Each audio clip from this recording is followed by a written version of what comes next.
Even my nan knows what an iceberg is at this point. Astronauts get YouTube in space, so there really aren't many excuses. However, if you've spent the last 3 years studying the blade under the tutelage of Shaolin monks in provincial China, I'll give you a quick summary. Though, if that is the case, then I should probably also warn you that there's a bug going around. Iceberg images represent knowledge and trivia around a given topic, which get progressively more obscure the deeper you go. So, at the top, represented by the sky in this image, is information that most people would know whether they have an interest in the topic or not. However, as you get deeper, the information becomes more and more obscure until only the most committed enthusiasts would know what is being talked about. YouTubers the world over have taken it upon themselves to explain these sweaty depths for your viewing pleasure. This iceberg was created by user M. Christopher on Reddit, and with his permission and support, I've put this video together. He's been really generous in offering to explain any entries I didn't know or understand, so I want to say a massive thank you to him. I've linked the original iceberg in the image below, though I should note that I've added some of my own entries and will move things around if I think it's appropriate. This was my first video on a completely new channel, so please consider becoming my first subscribers. I intend to release video essays on a variety of topics in future. Think Frederick Knudsen with a regular upload schedule. With that in mind, this video will be released in 3 parts to give me an opportunity to reflect on each upload and hopefully improve each video. I will release a part fortnightly and will upload a full version once all 3 parts have been released separately. Please consider sharing any feedback in the comments. For now, sit back, relax, and prepare to listen to fringe knowledge on a niche topic for the next few hours of your life. The sky.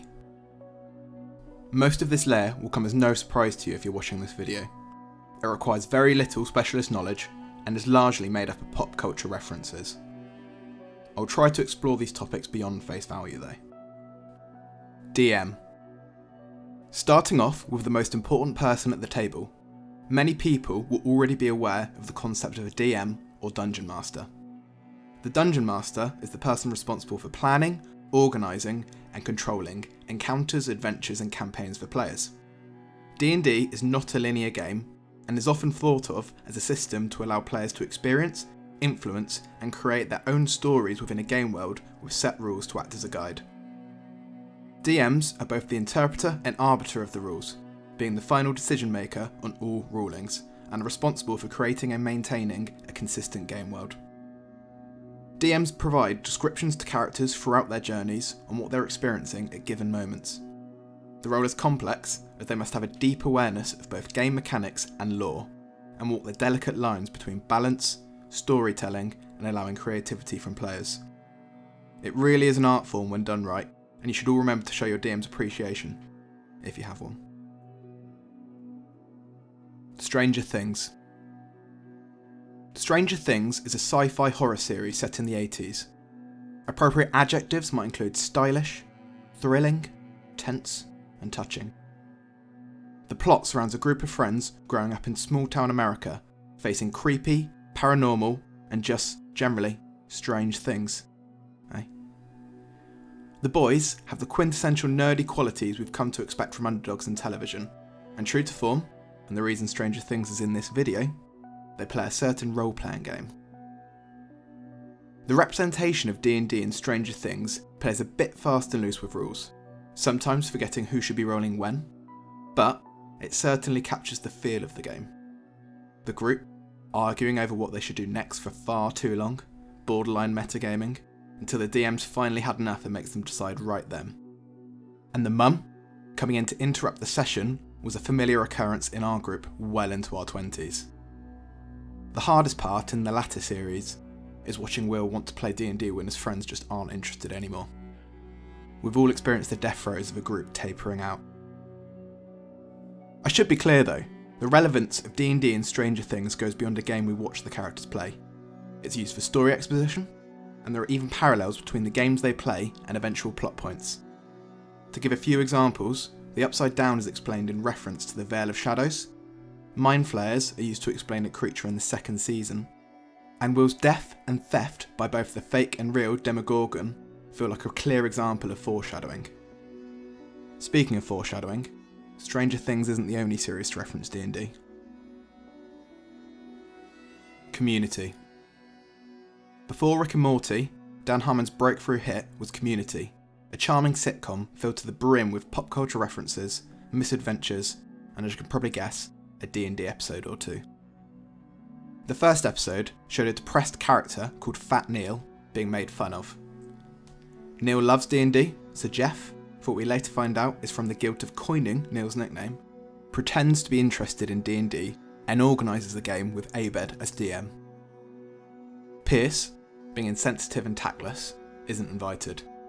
However, he comes along anyway and predictably ends up causing trouble. Mechanics are again not followed to the T in the episode. Characters are pre-rolled by the DM, though that isn't totally uncommon for one-shots, and the DM seems to do some roles that the player would usually do. For example, initiative, though again, this might be to simplify the game for beginners. What is lost likely wouldn't have made for good TV, and I think they generally do a good job of encapsulating the spirit of D&D. The group are told they're supposed to be defeating a dragon, however PC goes rogue, and the group create their own story trying to bring him down, ignoring whatever the DM had planned.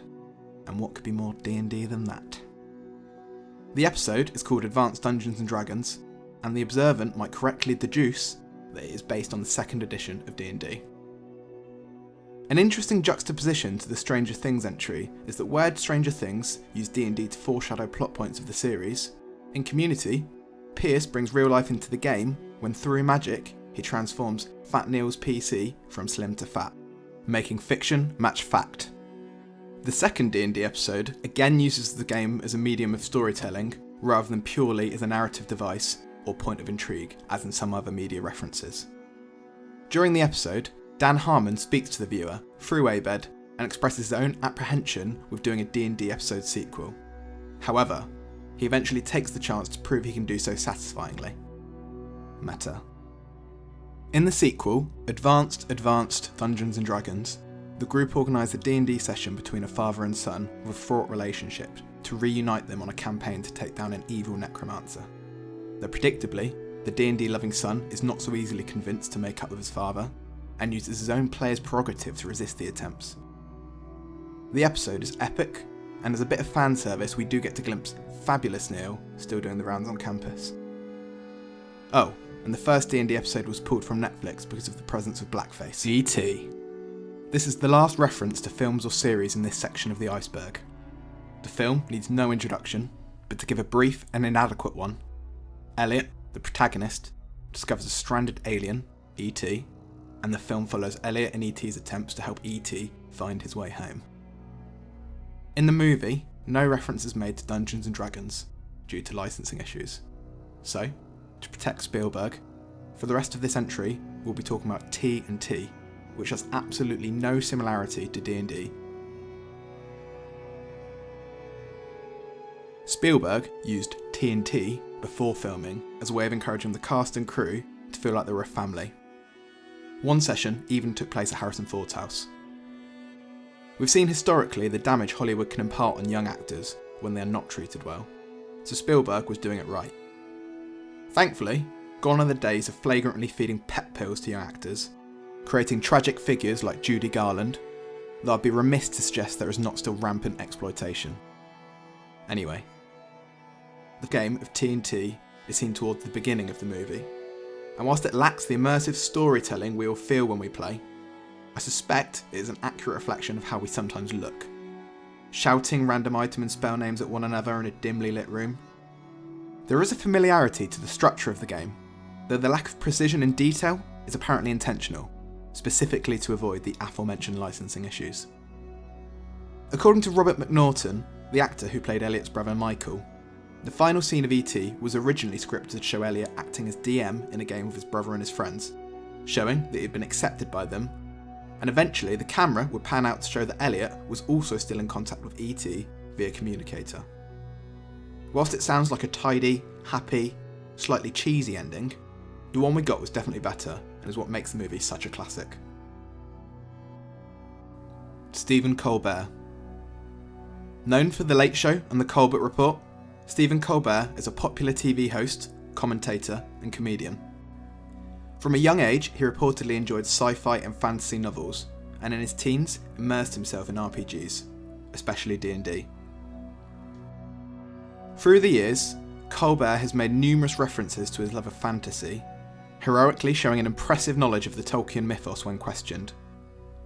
Though he had not played D&D since college, that is, until 2019. For Red Nose Day 2019, Matthew Mercer of Critical Role ran a one-on-one-shot D&D campaign for Stephen Colbert, accepting donations from fans to influence the story and raise well over $50,000. You can watch the video using the link in the description below.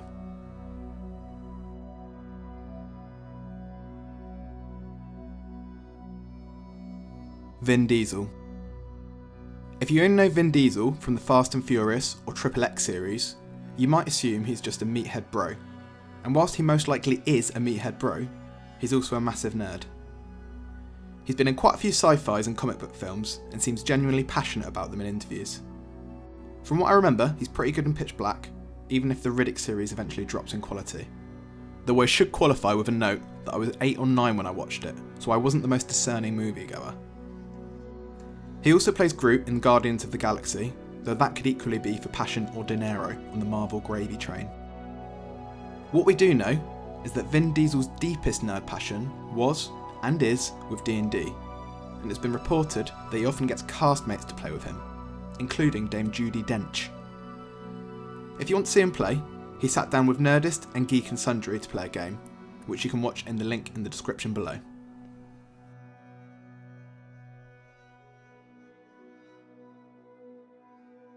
Many dice. I'm 99% sure this is referring to the many dice that are used in D&D.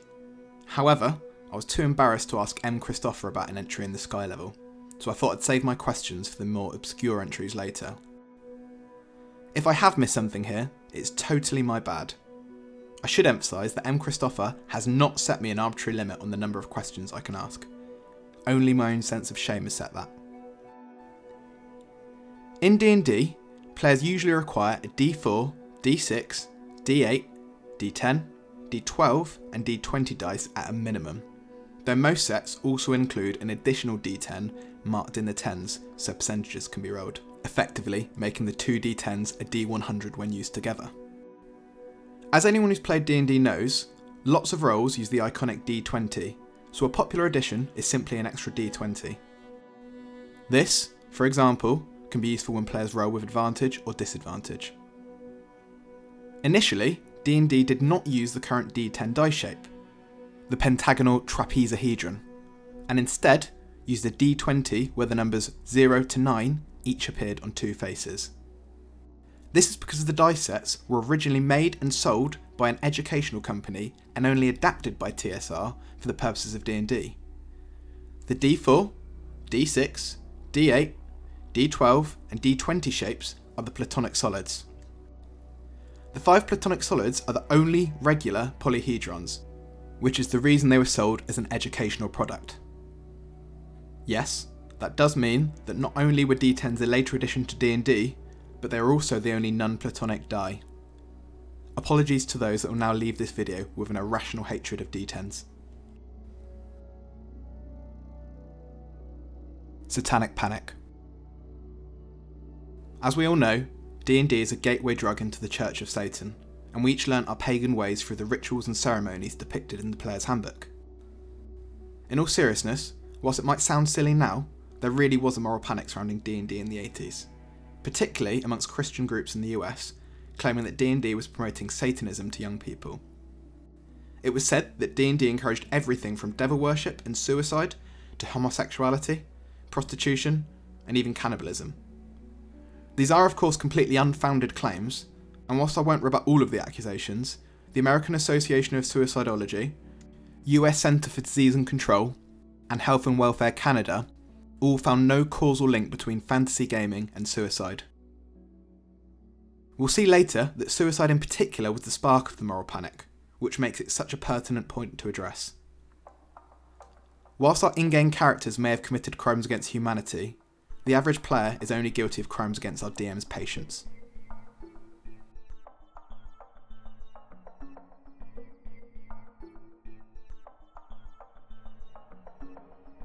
Tip of the iceberg. We've finished looking at the first layer and now get to go a bit deeper. Here, we start to see subjects which only those who have at least a passing interest in D&D will have heard of. Satanic Panic, again. Satanic Panic appears on the Iceberg image twice. It might just be a typo, however I'm choosing to interpret the entries as two different levels of the same topic. So here, I'll dig a bit deeper into what we discussed above and give a couple of examples. In 1979, just before the turn of the 80s, James Darlus Egbert III went missing from his university dorm, and it was suggested that D&D was the cause. Egbert was actually hiding in the utility tunnels at his university, possibly intending to commit suicide, and suffered from drug addiction and depression. Sadly, Egbert later successfully committed suicide by gunshot in 1980, which was also blamed on D&D. In 1981, a novel was written called Mazes and Monsters, dramatising the events, leaning heavily into the interpretation that he entered the tunnels to live-action roleplay, or LARP, D&D. To reiterate though, it is believed his actual reason for entering the tunnels was a suicide attempt. In 1982, Irving Lee Pulling, who himself played D&D, committed suicide by gunshot wound. His mother, Patricia Pulling, believed that Irving committed suicide because of D&D. She described the game as a fantasy role-playing game which uses demonology, witchcraft, voodoo, murder, rape, blasphemy, suicide, assassination, insanity, sex perversion, homosexuality, prostitution, satanic-type rituals, gambling, barbarism, cannibalism, sadism, desecration, demon summoning, necromantics, divination, and other teachings. She unsuccessfully filed a wrongful death lawsuit against her son's high school principal, holding him responsible for her son's death because of a curse he allegedly placed on Irving's in-game character in a D&D game he ran. She later founded Bothered About Dungeons and Dragons, or BADD, BAD, in 1983 to launch a media campaign against D&D, especially in religious news media, though also in mainstream media outlets, leading to strong beliefs in the Christian community that the game was satanic and occult. While Patricia was a grieving mother and we should have sympathy for the tragedy she endured, the organisation misled millions of people and was selective and deceptive in its presentation of information, which fanned the flames of the moral panic. We should apply Hanlon's razor though, and not apply to malice what is adequately explained by stupidity. Patricia once told a news reporter that she estimated 8% of people in Richmond, Virginia to be Satanists, which she came to by adding her estimated figures of 4% of adults and 4% of teenagers together. Critical Role. Critical Role is an enormously popular online web series following the D&D campaigns of a group of voice actors. I think their popularity stems from the professional standard of their voice acting and their commitment to involving and engaging with their audience. They're currently in the depths of their third campaign. Their first campaign ran for 3 years offline before they started streaming, so the group are genuine D&D enthusiasts, which certainly adds to the authenticity of what we see. Even if Critical Role has become a brand at this point, they are still largely beloved by the Dungeons and Dragons community because it's clear they're passionate about D&D. Besides the 3 major campaigns, they've also run plenty of one-shots. We've already mentioned one, being the session Matthew Mercer ran with Stephen Colbert. Miniatures. Whilst not strictly necessary, miniatures are often used in D&D to represent player characters on grids, to allow players to better visualise combat and judge distances between characters and objects. Different editions have placed more or less emphasis on miniatures, however tokens can be used in place of miniatures in all versions. The first edition of D&D in 1974 referred to the use of miniatures, though only as aesthetically pleasing to use. However, at that time players primarily played without them, as representative models were not as easily accessible in those years, especially for the stranger D&D creatures. Imagine the difficulty of finding a miniature of a brain with legs between 25 and 28mm in size in 1974. Miniatures were more common from the second edition onwards, when a more complex grid-based system was developed, meaning the use of miniatures or tokens were now necessary mechanically. The first line of official D&D miniatures were produced by Minifigs in 1977, and throughout D&D's history, the official license has been handed to a multitude of companies. From 2003 to 2011, Wizards of the Coast produced an official line for the Dungeons and Dragons miniature game, though after the game's cancellation in 2011, the right to produce official D&D miniatures was again licensed to other companies, and is currently held by WizKids. Miniatures are more necessary in other types of tabletop gaming, particularly wargaming. However, my only real experience with that was an unassembled box of Chaos Space Marines from my childhood.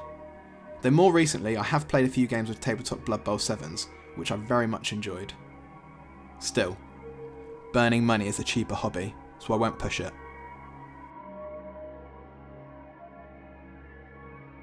5e. Originally referred to as D&D Next during development, 5e refers to the 5th and most recent edition of Dungeons and Dragons. Before its release, the most popular version in a survey of players would undoubtedly have been 3.5, and whilst 3.5 remains hugely popular among the player base, 5e has proven itself to be a worthy addition in its own right. It's distinguished from 3.5 by simpler mechanics, especially in the use of advantage and disadvantage rolls to reduce the number of modifiers that need to be kept track of, and it's therefore very accessible. 3.5 remains the choice for many players who want deeper customization options, though I should be clear that the mechanics of both games offer the tools for complex storytelling, and more complex math does not necessarily equate to greater role-playing options. Broad strokes.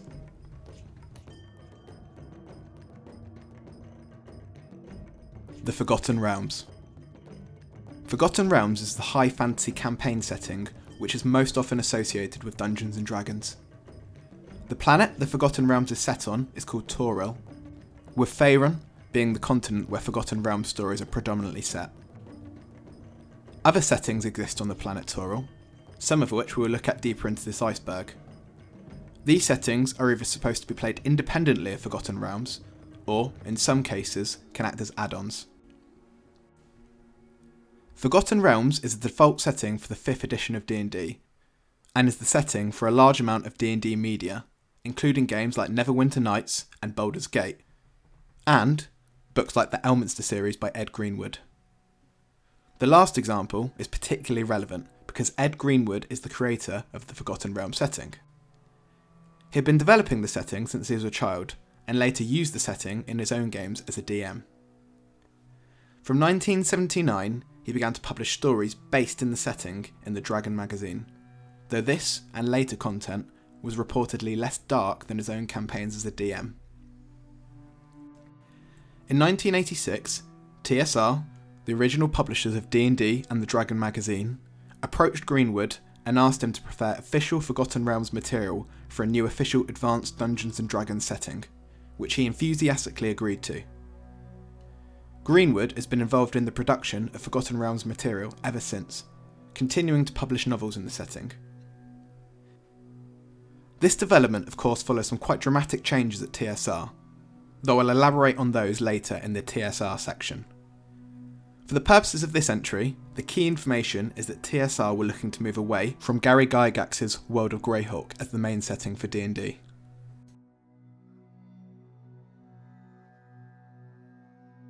Gary Gygax.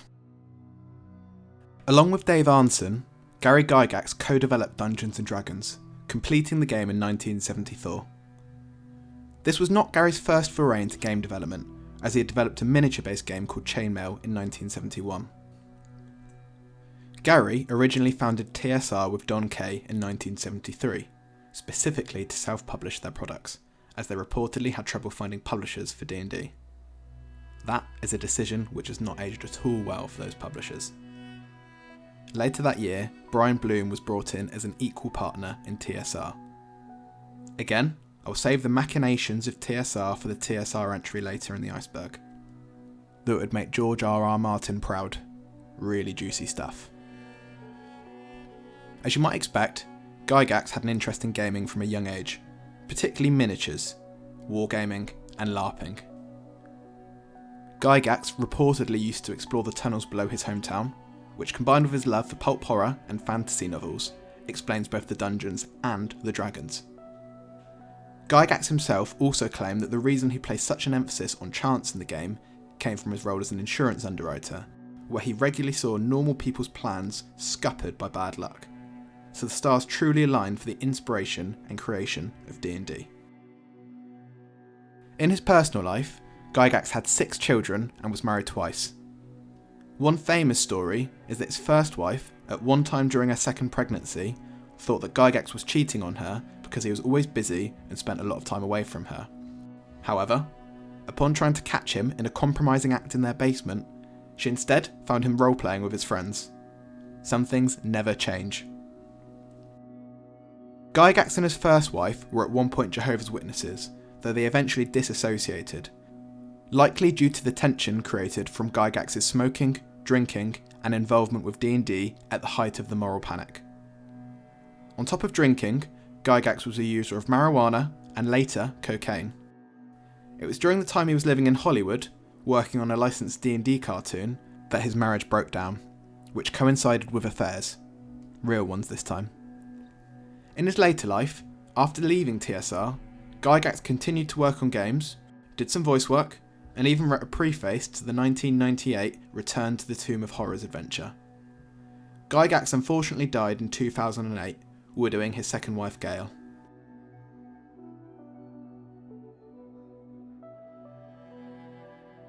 Adventure League. The Adventurers League is the official Wizards of the Coast organised play programme for 5e, set in the Forgotten Realms. Organised play refers to a system whereby DMs run adventures which are distributed by Wizards of the Coast, usually in game shops, though possibly online or at home. It's a great way to get new players into D&D, and also a good way for experienced players to find new people to play with. As the adventures are official, they are often of a high quality. The information on characters is logged, so there is continuity for characters, and also comparable metrics between characters involved in the adventures, no matter where the game took place in the world.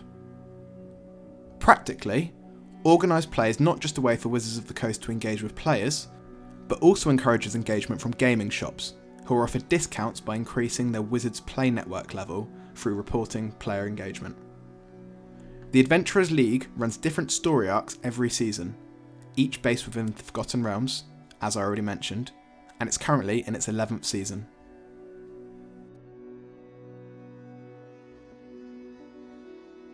Fundamental to video games. It can't be understated how fundamental D&D has been to a whole swathe of video game genres, mechanics, and settings. There is more than enough here to just talk about RPGs. However, D&D's influence goes far beyond the genres you might expect. That said, I will start with RPGs. At the most basic level, many RPGs use D&D mechanics to resolve in-game actions, so behind the scenes, the skeleton code for some RPGs may just be D&D. An example of this would be Star Wars: Knights of the Old Republic, which uses an adapted version of the 3rd edition of D&D. Dungeon crawlers like Diablo also have strong roots in D&D, and whilst they have mechanically different combat systems, they adapt the levelling and loot systems of D&D and are influenced by the more general D&D style fantasy setting. Similar influences could be identified for both turn-based and real-time strategy games, which use similar principles. The former would likely draw more directly on D&D mechanically. We can take it a step further and look at shooters, taking Call of Duty as an example. At first glance, COD may seem to be completely independent of D&D and share little in common with the game. However, if you dig a bit deeper, the levelling systems, access to perks, loadouts, and class systems really are all just adaptations of D&D mechanics. The impact of D&D continues to this day. The concept of open world gaming was heavily influenced by D&D, and even now, technical limitations really are the only thing preventing game designers from allowing the same kind of freedom of action that D&D encourages.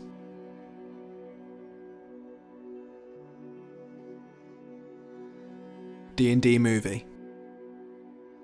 The less said here the better.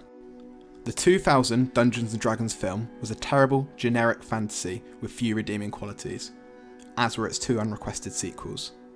There is a reboot in the works, which has faced multiple delays due to the pandemic, though I hope in 2022 we'll finally get the D&D movie that we all deserve.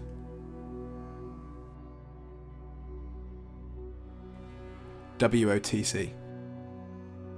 Wizards of the Coast are the current holders of the D&D licence and acquired it by purchasing TSR, the original publisher of D&D, in 1997. Though I should note that Wizards of the Coast are owned by Hasbro, so the rabbit hole goes deeper. Before D&D, Wizards of the Coast were responsible for creating and releasing the Magic the Gathering card game, and were also the initial publishers of the Pokemon trading card game in America. Wizards of the Coast designed and produced all versions of D&D from the 3rd edition onwards, and continued to support the D&D licence actively with media and community engagement. We've already looked at the Adventurers League as an example of this, and have discussed movies in development, though I should also note that they do license the property for video games, such as the Baldur's Gate series and Neverwinter. Neverwinter is a city on the northwestern coast of Faerun, and is the setting for many adventures in the Forgotten Realms. It is the setting for the Neverwinter Nights series of video games, and more recently, and I think the specific topic of this entry, it is the setting for a free-to-play Forgotten Realms MMORPG, itself called Neverwinter, developed by Cryptic Studios. On release, Neverwinter was well received as an MMO. In particular, it was praised for its satisfying controls and combat system. Throughout its lifespan though, as with many free-to-play games, it has taken on pay-to-win traits, and whether it now strictly fits the definition of a pay-to-win game or not, paying money has in-game benefits beyond aesthetics. Therefore, paying money in-game does give an objective advantage to players. Neverwinter is an MMORPG, so the gameplay and mechanics are not identical to D&D, and things like spell effects are not always true to their D&D counterparts. However, this is to be expected when adapting D&D for an MMO. One interesting choice was to refer to the unfolding world and its updates as modules in the same way as the Dungeons and Dragons tabletop. Changing MMO worlds through updates to allow developers to tell new stories is not unique in the MMORPG space, but it does help support the D&D vibe, and directly incorporate storylines from the tabletop modules. The general plot of Neverwinter begins with the Lich Queen Valindra, and though the heroes fight a variety of different foes on their journey, it does, of course, culminate in a confrontation with Valindra. I feel that is vague and obvious enough to not spoil anything, though I should be clear that lore-wise, Neverwinter follows and adapts modules, but offers very little in comparison to other forms of media. Later in the Iceberg, there will be spoiler warnings when I'm discussing lore in more depth. Dark Alliance. Another recent officially licensed D&D game is Dungeons and Dragons Dark Alliance, which released in 2021 and was developed by 2K Games. The game really is quite beautiful with stunning scenes and backdrops, and does pay a bit of fan service with the inclusion of Dris Duerdam as a playable character. However, it's fundamentally just a standard hack and slash game, lacking both depth and charm. It has absolutely nothing on the original Dark Alliance hack and slash games, which were objectively not as pretty, however they had a far more engaging narrative and were fundamentally more fun to play in terms of gameplay.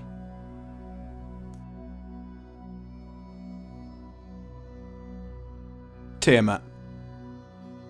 It might seem quite late in the video to have our first dive into lore, however please bear in mind that your casual observer at the tip of the iceberg is unlikely to know much about D&D lore. With that said, Tiamat was based on the real mythology of Babylon and has appeared in other media, including one of my favourite games, Spelunky 2. Tiamat is iconic in D&D lore. She is a lesser deity and queen of the chromatic dragons, having head from each species of chromatic dragon, red, green, black, blue and white, and has all of their associated powers in addition to a few extras. She is trapped in the Nine Hells and makes regular attempts to break free.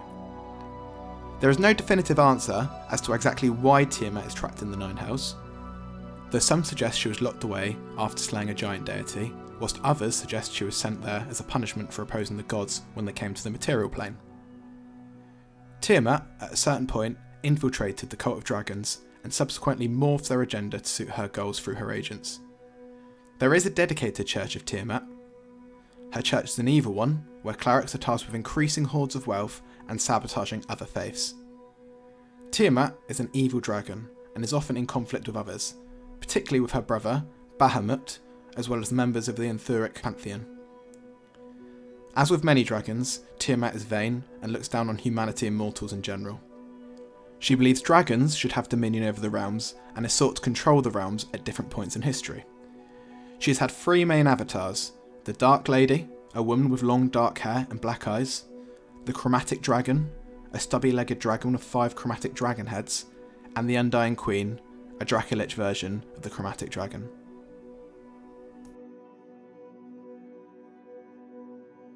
Bonus: the DM is always right. This entry is my first addition to the Iceberg. It is a well-used adage in the D&D community, but can mean different things to different groups. The core concept is that the DM in any group is always correct, even if they aren't. The role of a DM is not simply to act as a strict arbiter of rules, but to create an immersive role-playing experience for their group. Nothing breaks immersion more than an argument over the interpretation of rules. Additionally, and perhaps controversially, it is sometimes, for some groups, permissible for the DM to play loose with rules for the purposes of storytelling, whether that be a fudged roll here, or allowing the rule of cool there. With my own DM, if a player in our group thinks he's misapplied a rule, we're allowed to mention it briefly, and the DM then has complete discretion on deciding the outcome. Whatever he decides then and there stands. He welcomes us sending information to him after the session to correct him, when it isn't disruptive, but in the moment there's a hard rule that we can mention it, but whatever decision he makes is gospel. This ensures our games are not disrupted by long discussions on the interpretation of rules, and our general attitude as players is that we trust our DM to make decisions to give us the best storytelling experience. I think the best summary is that the DM runs the game, and therefore they run the game they want to run. Different DMs may have different interpretations of rules, set house rules, have different attitudes to fudged rolls, etc., and that is their prerogative. As a player, you can always choose to find another group if you don't like how a DM runs their games. It is true that in a minority of situations, some DMs are enacting power fantasies and playing loose with rules for less than savoury reasons. However, the same principle applies that you can, and should, find another group in that case. Bonus 2. Metagaming. If a player metagames, they're using out-of-character knowledge, or in other words, information the character does not know, when making decisions in-game for their character. Metagaming is seen as not being in the spirit of role-playing, and is considered cheating by some. Metagaming can be overt cheating by pre-reading adventure guides and using that information in-game if your DM is running modules, or can be more subtle by using information a character does not know in-game when making decisions.